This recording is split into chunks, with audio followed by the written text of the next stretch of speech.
Chapter 38। एक सचमुच अच्छा व्यक्ति उसकी अच्छाई से परिचित नहीं होता है, इसलिए ही वो अच्छा होता है। एक मूर्ख व्यक्ति अच्छा होने का ढोंग करता है और इसलिए अच्छा नहीं होता। सचमुच एक अच्छा व्यक्ति कुछ नहीं करता, फिर भी न होने के लिए कुछ नहीं छोड़ता। वह मूर्ख व्यक्ति हमेशा किसी चीज में लगा रहता है, फिर भी काफी कुछ करने का बाकी रह जाता है। जब दयालु लोग काम करते हैं, वे इसके बारे में सोचे बगैर ही ऐसा करते हैं। बस जब वे उसे करते हैं, वे हमेशा निश्चिंत होते हैं कि वे सही चीज कर रहे हैं। पर जब स्वार्थी काम करते हैं और कोई प्रतिक्रिया नहीं करता, तो वे सबको अपने अनुसार करने को कहते हैं। अगर आप दाव के सानिध्य में नहीं हैं, तो भी आप में अच्छाई हो सकती है। अगर आप में अच्छाई नहीं होती है, तो हमेशा उदारता होती है। अगर आप में उदारता नहीं है, तो हमेशा न्यायप्रियता होती है। अगर आप में न्यायप्रियता नहीं होती है, तो आप में केवल संशय ही बाकी रहता है। संशय एक नकल है सच्चे विश्वास और भरोसे की, और हमेशा परेशानी की तरफ ही ले जाती है। इसलिए गुरुजन हमेशा रहते हैं उस पर जो वास्तविक है, न कि उस पर जो दिखता है। फल पर न कि फूल पर। सच में वह जो अंदर है उसे ही पसंद करता है, जो बाहर है उसके बदले में। चैप्टर 39। आदिकाल से दाव के संपर्क में रहने का यही मतलब है। दाव ने स्वर्ग को सुंदर बनाया, दाव ने धरती को ठोस बनाया, दाव ने हमारी आत्मा को मजबूत बनाया, दाव ने घाटियों को उपजाऊ बनाया, दाव ने सभी सजीव वस्तुओं को जीवन दिया, दाव ने शासकों को अधिकार दिए। दाव के बिना स्वर्ग ढह जाते, दाव के बिना धरती कांप उठती, दाव के बिना हमारी आत्माएं धुंधली पड़ जाती, दाव के बिना घाटियां सूख जाती, दाव के बिना समस्त जीवन समाप्त हो जाता, दाव के बिना शासक डगमगा जाते और गिर जाते। विनम्रता हमें शक्ति देती है। हमारे मुखियाओं को उनके अपने बारे में सोचना चाहिए, उनके कद को तुच्छ, शक्तिहीन, अयोग्य के समान। क्या यह वह सब नहीं है जो विनम्रता है? सुदृढ़ बनो, पर खोखली प्रशंसा पर कोई ध्यान मत दो।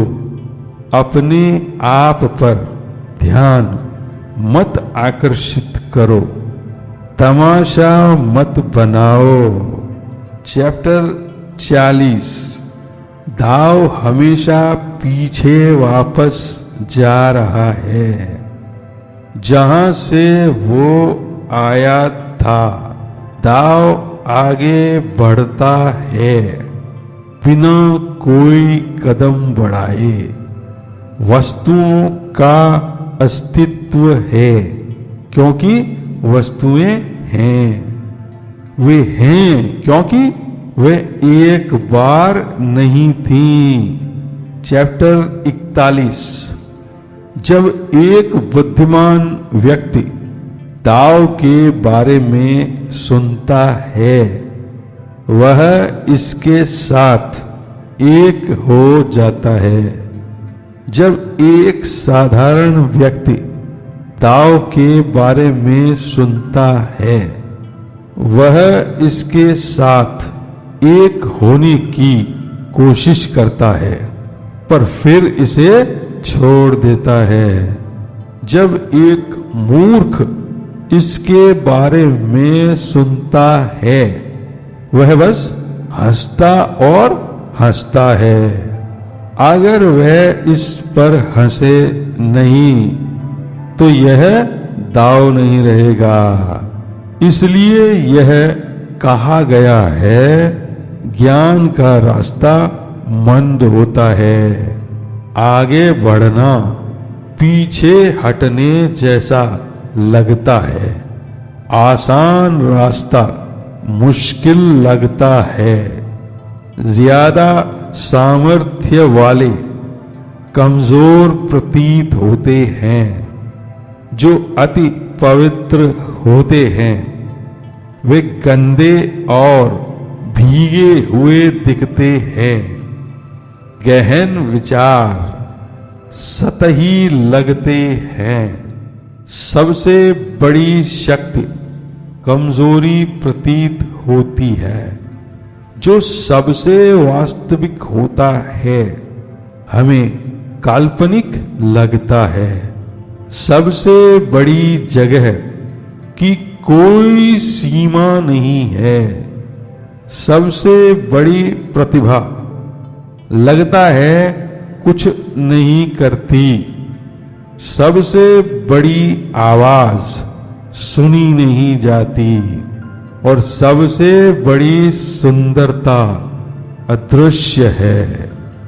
दाव हमसे छुपा है, फिर भी इसका कोई नाम नहीं है। यह सभी वस्तुओं के लिए स्रोत और शक्ति है। चैप्टर 42।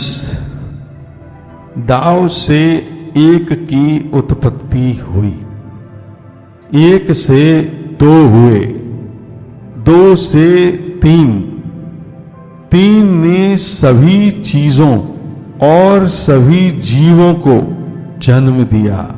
सभी चीजों की एक नकारात्मक प्रवृत्ति होती है जिसे हम यिंग कहते हैं, और सकारात्मक सत्य प्रकृति होती है, उसे हम यांग कहते हैं। इन दोनों के संयोग से वे समन्वय की अवस्था में आते हैं। अतः विनम्र रहने से चीजें फायदेमंद होती हैं और लाभ चाहने से नष्ट होती हैं। जो प्राचीन लोगों ने सिखाया मैं भी ऐसा ही सिखाऊंगा। मनुष्य कहलाने से घृणा करता है शक्तिहीन, तुच्छ या अयोग्य, पर गुरुजन अपने को यही कहलाना पसंद करते हैं, क्योंकि कोई खोकर ही पाता है तो कोई पाकर ही खोता है। जो दूसरे सिखाते हैं मैं भी वही सिखाता हूं, यानी एक हिंसक व्यक्ति की मृत्यु भी हिंसक ही होती है। यह मेरी शिक्षा का सार है। चैप्टर 43। इस ब्रह्मांड की सबसे कोमल वस्तु, ब्रह्मांड की सबसे सख्त वस्तु पर काबू पा लेती है। वह जिसमें कुछ नहीं होता घुस सकती है, जहां कोई जगह नहीं है।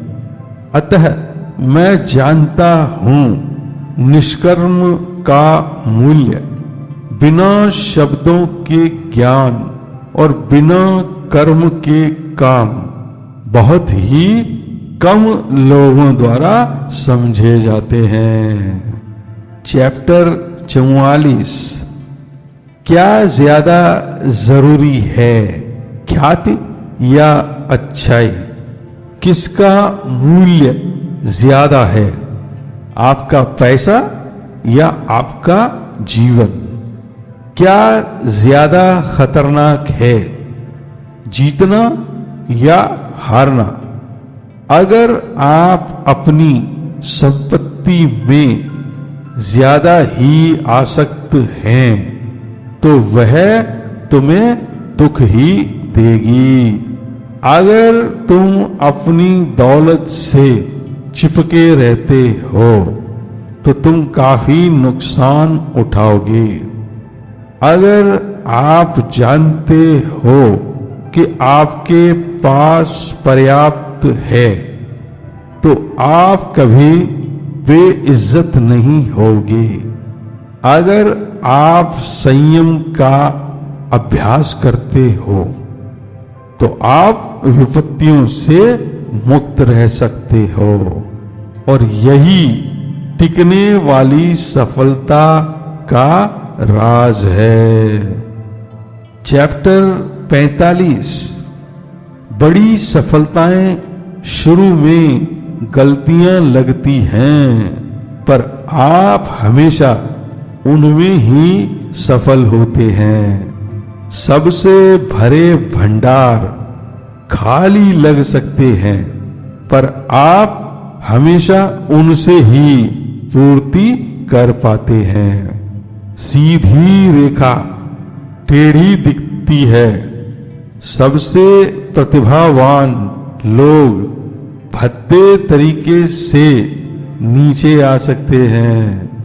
सबसे वाक चतुर व्यक्ति ज्यादातर शांत होते हैं।